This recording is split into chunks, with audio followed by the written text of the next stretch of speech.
여러분들 혹시 TV 자주 보시죠?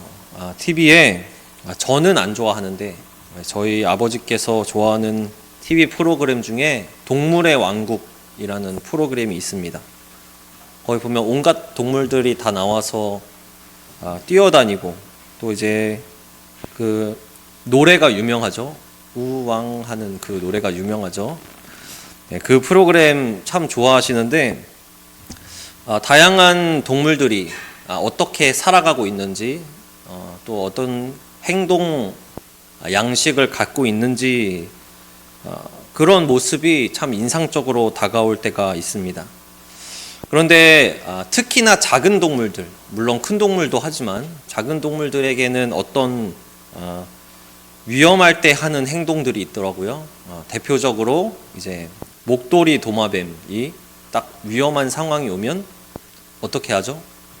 이렇게, 그쵸? 목을 이렇게 착, 뭐가 우산처럼 쫙 펴져가지고 상대방에게 나는 생각보다 큰 동물이야, 난 생각보다 센 동물이야 하고 딱 보여주는 거죠.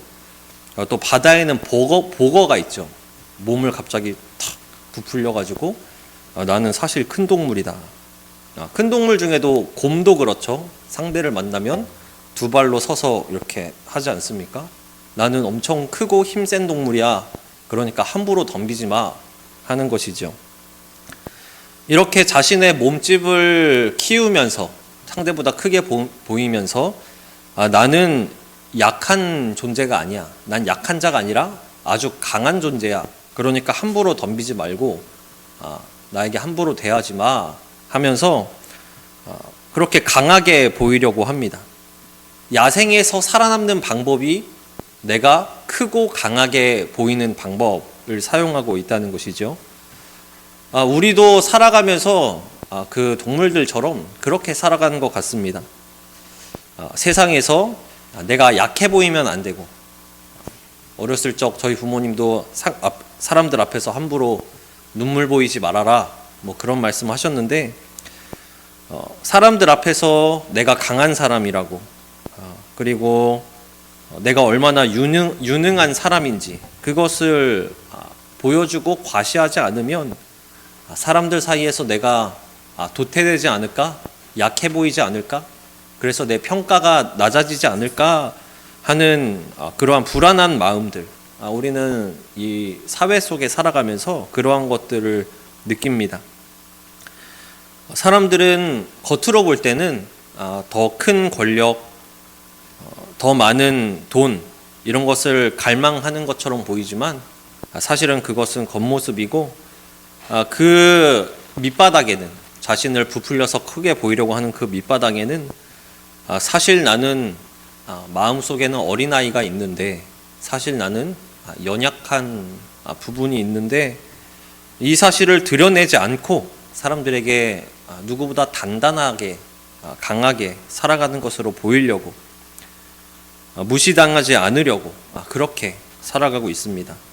목소리도 높이고 과장된 행동을 하고, 그렇게 마치 소라고동처럼 연약한 속살을 감추려고 단단한 껍질을 두르고 살아가고 있는 것이지요.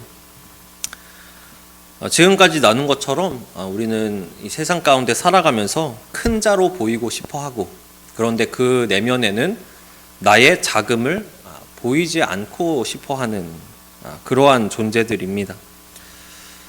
내 안에 작고 연약한 어린아이의 모습이 드러난다면 그것을 노리고 물어뜯는 사람들이 반드시 나타나겠지요. 우리는 그것을 두려워하는 것입니다. 이제 오늘 읽은 사마리아 이 성에서도 이렇게 자신을 나는 정말 큰 사람이야, 나는 연약함 없이 강한 면만 있는 사람이야 라고 하면서 사람들 위에 군림했던 어떤 사람이 있습니다. 우리가 읽은 것처럼 마술사 시몬이 있었습니다. 이제 8장 9절에 우리가 읽은 대로 마술사 시몬은 사람들 앞에서 자칭 큰 자라고 그렇게 하고 다녔습니다. 나는 정말 큰 사람입니다, 나를 따르세요 하면서 다녔던 것이지요. 지난주에 설명한 대로 사마리아 사람들은 그런 혼합주의적인 종교 색깔을 가지고 있었고 또 열등감, 민족적인 열등감도 가지고 있었습니다. 그럴 때에 하나님의 능력을 가진 사람, 그 큰 사람이라고 여겨지는 마술사 시몬이 나타나니 다 그쪽으로 사람들이 쏠리고 그를 따르게 된 것이었죠. 그러면서 사람들은 마술사 시몬을 보고 크다 일컫는 하나님의 능력이다 라고 하면서 마술사 시몬을 맹신했습니다. 시몬이 바로 사람들의 마음을 조종하면서 사람들 위에 군림하던 타락한 리더십의 표본입니다. 이제 오늘 말씀을 통해서 자칭 큰 자라고 자신을 높이면서 그 자신의 크기를 부풀려 보이고 단단한 껍질 속에서 살아가려 하는 우리의 모습을 발견하는 이 시간이 되기를 바랍니다. 그리고 그렇게 피곤한 헛된 그런 헛된 수고에서 벗어나서 진정한 안식과 영광으로 부르시는 하나님의 음성을 오늘 말씀을 통해서 우리가 듣기를 소망합니다. 먼저 9절에서 13절 보시면은 스스로 높인 사람, 이 마술사 시몬의 영광이 얼마나 단숨에 무너져 버리는지를 보게 됩니다. 사마리아가 이제 예전에 아주 과거에 아수르의 혼혈 정책으로 인해서 민족의 그 혈통적인 정체성을 잃어버렸죠. 그리고 종교도 혼합주의적으로 바뀌어서 주술이나 미신 등에 빠져버린 그런 땅이었습니다.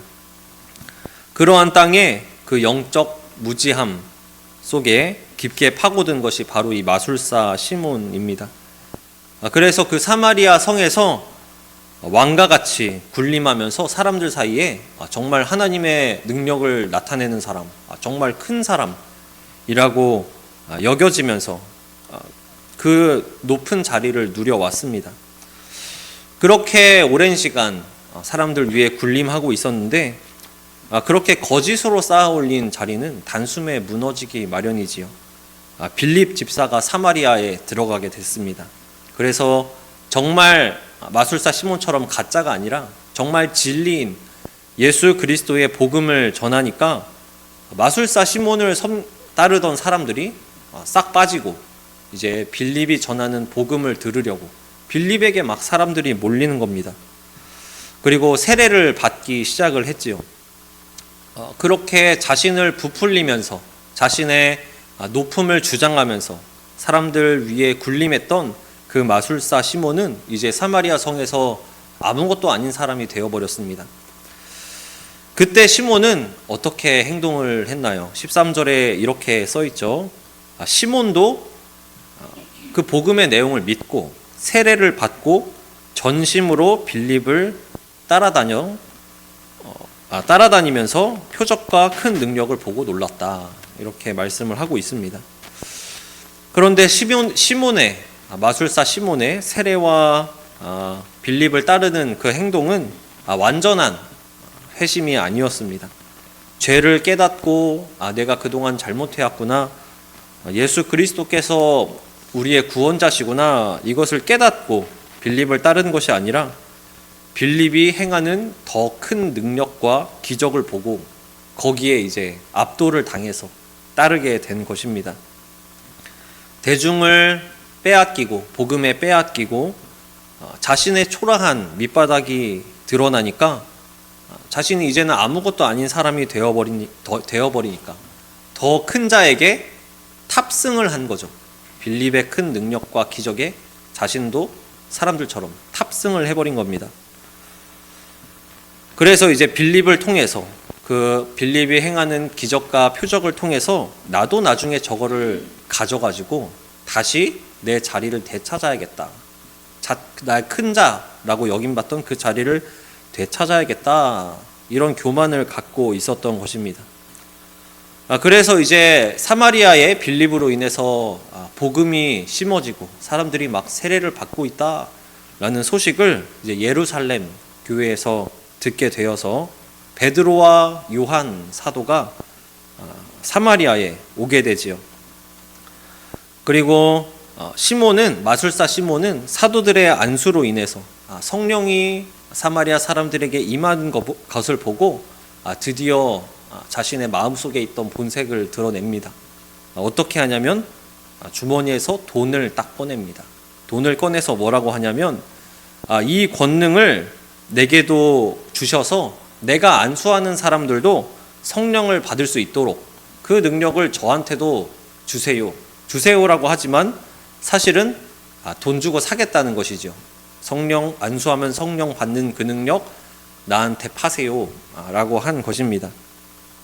단순히 무지에서 저지른 실수라고 볼 수는 없겠지요. 하나님이 주신 그 은혜, 그것을 내가 돈으로 사서 그들 위해 군림하겠다, 사마리아 사람들 위해 다시 군림하겠다라는 그런 교만된 모습입니다.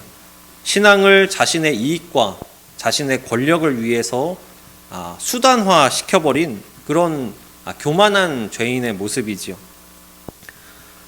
그런데 우리가 성경을 통해서 볼 것은 늘상 말씀드리지만 이 사람은 특별히 더 못됐네, 이 사람은 특별히 더 죄악됐네가 아니라 마술사 시몬도 똑같이 우리랑 같은 사람이라는 것입니다. 이 사람만 특별히 더 나쁘다기보단 사람은 그렇다라고 봐야 되는 것이죠.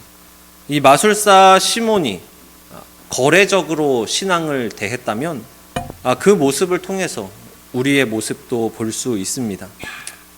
이렇게 내 지배력 하에 하나님의 말씀과 복음을 그리고 어떤 기적과 표적을 두려는 그 욕망은 누구에게나 있는 모습입니다.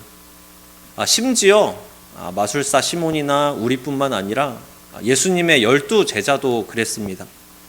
이제 누가복음 22장 이제 24절 이하에 보면은 제자들이 그 최후의 만찬 중에서 어떤 말싸움을 합니다. 논쟁을 합니다. 근데 어떤 걸로 논쟁하냐면 우리 중에서 누가 더 큰 사람이냐 이러면서 막 논쟁을 하는 거예요. 그들은 왜 그 논쟁을 했을까요? 예수님께서 로마의 지배하에서 이스라엘 나라를 구원해 주시고 그래서 완전히 회복된 이스라엘 나라가 되면, 이 땅에 완전히 회복된 이스라엘 나라가 되면 당연히 예수님은 왕이 되고, 그럼 그 다음 자리에 누가 앉을까? 우리 12명 중에서. 그러면서 막 논쟁을 하는 겁니다. 우리 중에 누가 제일 큰 자냐? 이것도 사실은 마술사 시몬의 생각이랑 다르지 않지요. 어떻게 다르지 않습니까? 예수님의 제자라는 그 자리를 통해서 이스라엘 나라에서 한 자리 차지하려고 했던 것이죠. 마술사 시몬이랑 방법만 다른 거지, 하나님의 은혜와 주신 직분을 이용해서 다른 사람 위에 군림하려고 하는, 다른 사람 위에서 큰 자가 되려고 하는 것은 마찬가지입니다. 이 말씀이 오늘날 우리에게 거울이 되기를 바랍니다. 우리가 세상 살아가면서 내가 작아 보이진 않을까, 내가 연약해 보이진 않을까 두려워하면서 강한 모습을 보이고 실상은 그렇지 않더라도 좀 더 잘 사는 것처럼 포장해서 말하기도 하고, 그러한 세상적인 그 가치를 우리는 교회 안까지 가지고 들어올 때가 있습니다. 어떤 직분은 더 높다, 어떤 직분은 더 낮은 직분이다, 나는 봉사를 몇 년 했다, 아니면 뭐 헌금의 액수 딱 주워보고 우리 구역은 여기 구역보다 더 크네 이러면서 헌금의 액수를 보면서 알게 모르게 내가 우리 교회에서 누구보다는 큰 자다, 제자들처럼 내가 우리 교회에서 누구보다는 큰 자다라고 여기진 않는지, 그런 우월감을 가지고 있는지 우리가 돌아보기를 원합니다. 하나님의 은혜를 나를 포장하는 포장지로 삼는다면 우리도 역시 우리가 비판하는 이 마술사 시몬과 다를 바가 없는 신앙을 가지고 있는 것입니다. 이제 이 모습을 보면서 베드로 사도가 시몬에게 말하지요. 내가 하나님의 선물을 돈 주고 살 줄로 생각하였으니 내 은과 내가 함께 망할지어다 라고 말을 합니다. 하나님의 선물, 우리가 은혜라고 말하는 그 말이 사실 원어로는 선물이랑 똑같은 말입니다.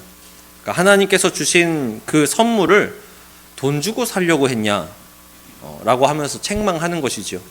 우리가 하나님께서 주시는 은혜를 돈 주고 얻어내려고 하지는 않습니까? 아니면 하나님의 선물을 돈은 아니더라도 내 노동과 시간으로 맞바꾸려고 하지는 않습니까?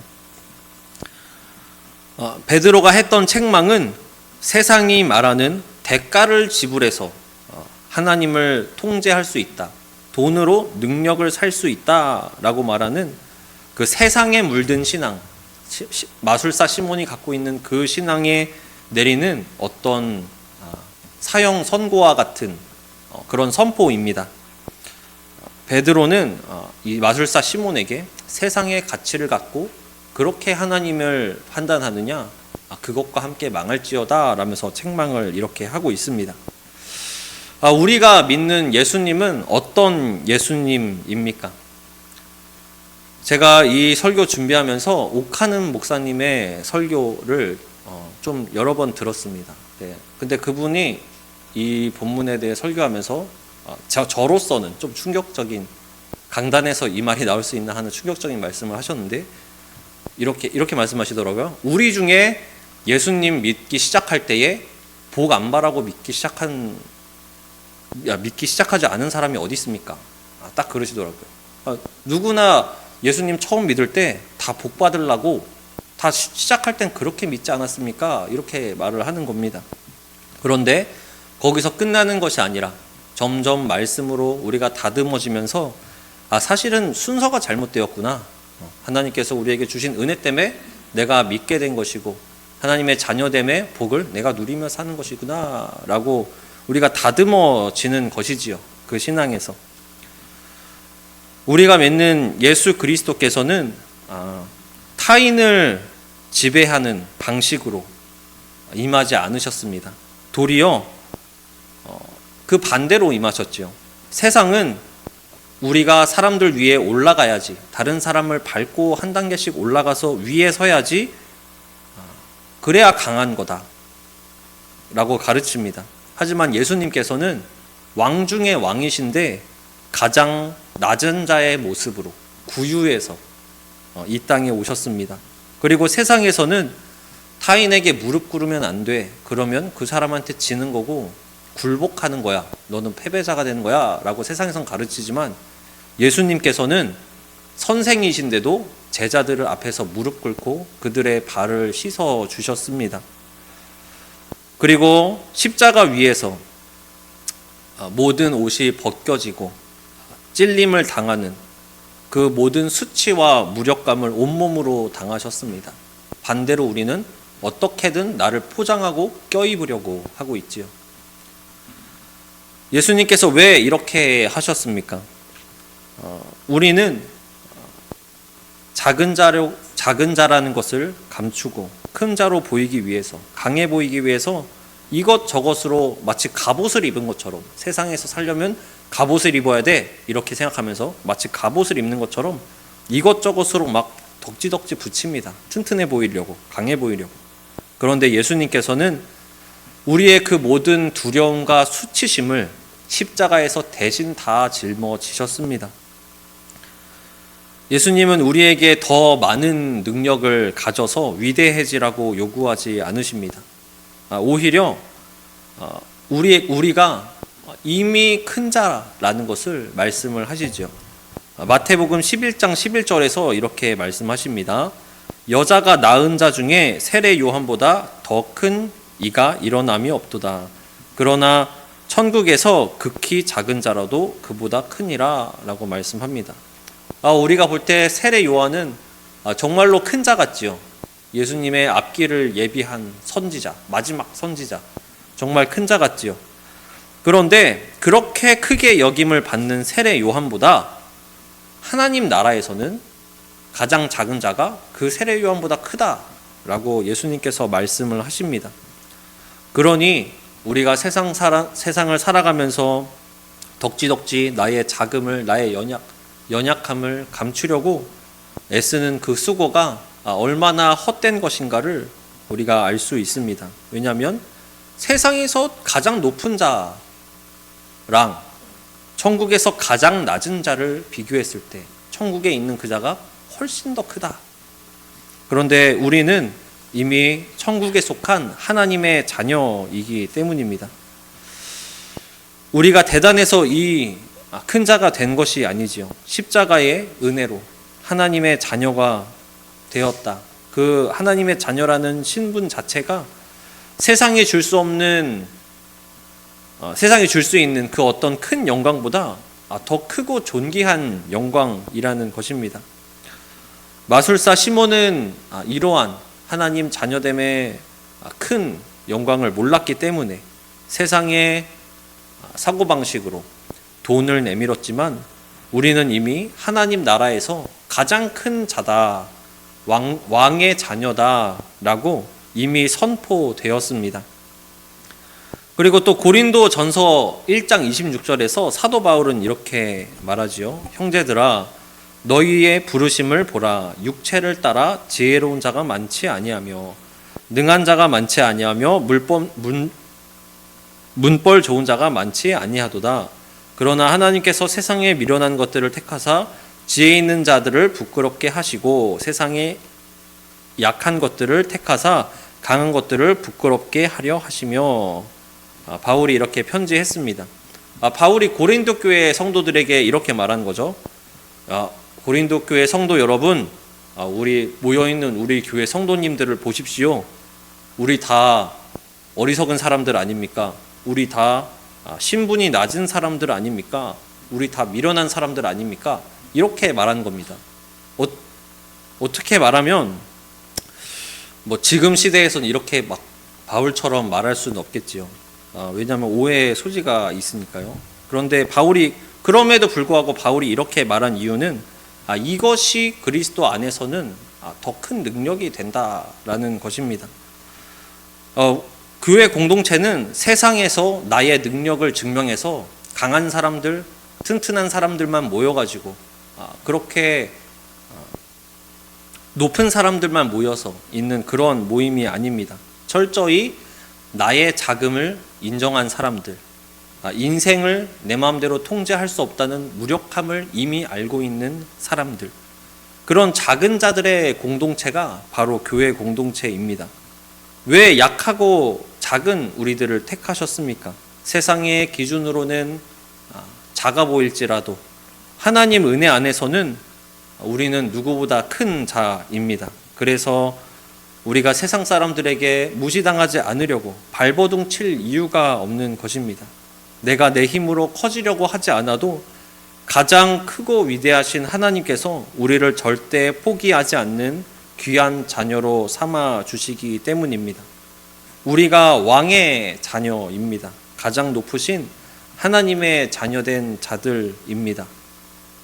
이렇게 위로의 설교를 우리가 나누고 있는데 저는 어릴 적에 이런 하나님 나라의 자녀가 되었다. 왕 중에 왕이신 그리스도의 자녀가 그리스도로 인하여서 내가 그 하나님 나라의 큰 사람이 되었다라는 그 설교를 저도 예전에 들은 적이 있지요. 그런데 그때에 저는 이 말씀이 크게 와닿지 않았습니다. 왜냐하면 당장 내가 살고 있는 삶은 이런데 그거를 배제하고 하나님 나라의 것을 생각하면서 너무 그 당시에 저는 너무 목사님께서 너무 딴 세상 얘기하시는 거 아닌가? 이렇게 여겨진 적도 있었습니다.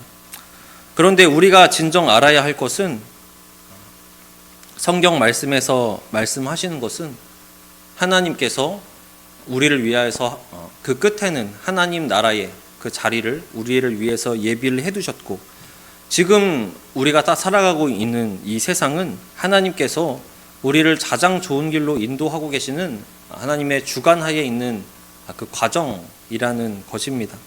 우리가 그 하나님 나라에 우리의 자리를 예비해 두셨다는 그 사실을 믿을 때에 우리의 인생도 하나님께 온전히 내어 맡기며 그 우리가 하나님의 자녀라는 사실이 이 땅에서 살아갈 때에 참 힘과 위로가 되는 줄로 믿습니다. 나의 어떠함을 내세우는 것이 아니라 나를 붙드시는 하나님의 크심을 자랑하는 것, 그것이 복음이 주는 진정한 이 땅에서 누릴 수 있는 자유이고 흔들림 없는 큰 자로서의 위대함입니다. 네, 우리 이제 말씀을 맺도록 하겠습니다. 우리가 이미 천국에서 가장 큰 자라는 이 흔들림 없는 사실을 기억하시기를 바랍니다. 기독교 신앙은 대가를 지불해서 능력을 얻어내는 그런 불안정한 거래의 관계가 아닙니다. 진짜 위대한 자는 세상에서 자신을 증명하느라 에너지를 낭비할 필요가 없습니다.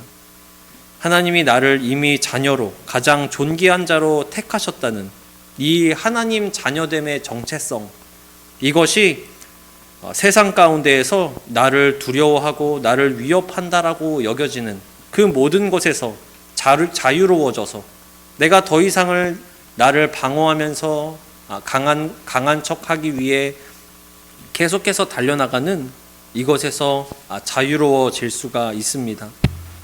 나를 증명하기 위해서 끊임없이 내달리던 불안한 삶의 경주를 이제는 내려놓으시기를 바랍니다. 마술사 시몬처럼 자칭 큰 자로 내가 이 세상에서 살아가기 위하여서 입고 있는 나의 어떤 갑옷들, 이런 것들을 십자가 앞에 완전히 다 내어놓으시기를 바랍니다. 그리고 이 사실을 기억하시기 바랍니다. 십자가 안에서는 우리의 연약함을 들켜도 안전합니다. 오히려 그것이 하나님 자녀됨을 누리는 복이 됩니다. 또 한결같은 그 은혜의 품 안으로 온전히 들어오시기를 바랍니다. 우리를 구원하시는 하나님의 은혜는 우리의 성취에 따라, 나의 크고 작음에 따라서 요동치는 것이 아니라 언제나 변함없이 사랑으로 우리를 덮어주십니다. 세상의 인정을 구하기 위해서 바쁘게 달려왔던 그 시선을 잠깐 멈추시고 이제 시선을 돌리셔서 우리를 위해 모든 것을 내어주신 예수 그리스도의 십자가를 바라보시기를 바랍니다. 그리고 우리 그러한 자의 삶은 작은 자로 살아가시기를 바랍니다. 우리는 이미 큰 자임을 확신하는 그러한 그리스도인들입니다. 세상에서 어떻게 하면 내 연약한 속을 들키지 않을까 두려워하는 것이 아니라 기꺼이 무릎을 꿇고 허리를 숙이셔서 가족들과 이웃의 발을 씻기는 자로 살아가시기를 바랍니다. 이렇게 낮은 자로 오시고 무릎을 꿇으며 발을 씻으셨던 예수 그리스도를 닮아가는 그러한 우리들, 그래서 세상에서 큰 자가 되기 위해서, 남들에게 강해 보이기 위해서, 연약함을 들키지 않기 위해서 달려가고 있는 그것에서 자유함을 얻고 이제는 정말 하나님의 자녀됨의 복을 누리면서 살아가는 복음으로 행복한 그런 우리 모든 천흥의 성도님들 되기를 축원합니다.